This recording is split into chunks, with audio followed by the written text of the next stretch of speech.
हाल ही में फिलहाल जिस तरह से लगातार नरेश मीणा जेल में थे, उसको लेकर के लगातार उनके समर्थक थे, विरोध कर रहे थे। वहीं अब नरेश मीणा को जमानत है वो मिल चुकी है और उनकी जमानत में अहम योगदान उनके वकील फतेह राम का बताया जा रहा है। वो हमारे साथ फोन लाइन पे जुड़ चुके हैं। फतेह राम जी, मेरा आपसे पहला सीधा सवाल हो कि जिस दिन हादसा हुआ उसी दिन नरेश मीणा को गिरफ्तार किया गया, क्या यह गिरफ्तारी कानूनी रूप से उचित थी या फिर जल्दबाजी और दबाव में यह कदम उठाया गया था? देखिए सर, निश्चित रूप से ये जो गिरफ्तारी की गई थी, ये जी गैर कानूनी थी, क्योंकि जी विरोध करना हर व्यक्ति का अधिकार होता है। और उसी परिवेश में नरेश मीणा वहां मृतक बच्चों के आश्रितों को मुआवजा दिलाने और जो घायल बच्चे और परिजन थे उनसे मिलने वहां गया हुआ था। जी उसी दौरान वहां ऑलरेडी धरना प्रदर्शन चल रहा था, जिसमें कांग्रेस बीजेपी दोनों ही दलों के व्यक्ति वहां धरने पर बैठे हुए थे। तो नरेश मीणा अपनी यात्रा को छोड़ करके और वहां गया था उनसे मिलने। उस दौरान माननीय वसुंधरा जी वहां पधार चुकी थी।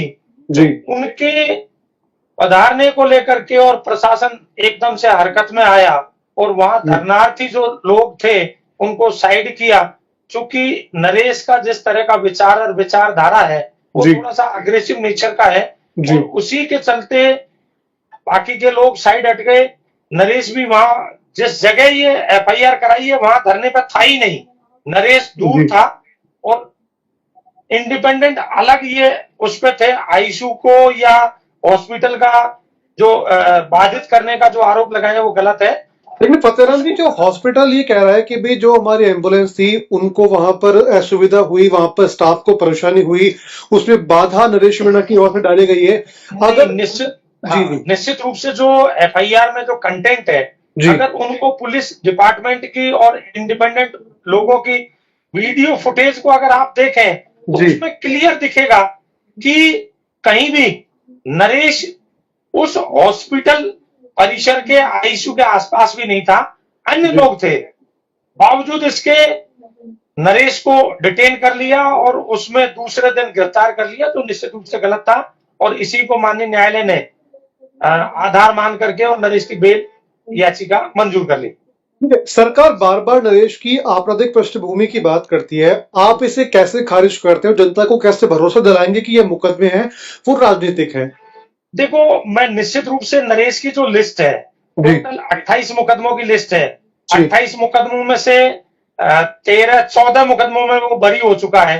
जी बावजूद उसके उनका आपराधिक रिकॉर्ड में वो मेंशन होके आते हैं, 2 एफआईआर लग चुकी है। जी इस तरह से 12-13 मुकदमा उन पे पेंडिंग है। उनमें 2 जी ये टॉक के मुकदमे जो जी थोड़े दिन पहले हुए थे। जी और अन्य जो मुकदमे हैं, आपराधिक व्यक्ति उसे कहते हैं जो रोबरी, मर्डर या जानलेवा हमला या किसी समाज विरोधी गतिविधियों में इन्वॉल्व हो, वो जी आपराधिक किस्म का व्यक्ति होता है। नरेश समाज विरोधी गतिविधियों में शामिल नहीं है।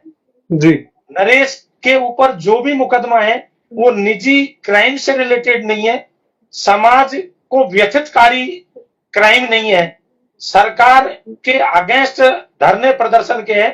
तो ज्यादातर मुकदमे 332-53 के हैं। तो मैं जी निश्चित रूप से ये कह सकता हूं कि ये राजनीतिक द्वेषता और राजनीतिक व्यक्तित्व के चलते ये मुकदमे हैं, न कि आपराधिक किस्म के मुकदमे हैं। ठीक है। हाईकोर्ट में बहस के दौरान हाईकोर्ट ने टिप्पणी की थी कि क्या धरना प्रदर्शन करना भी अपराध है? आप इस टिप्पणी को नरेश के केस के संदर्भ में कितना अहम मानते हैं?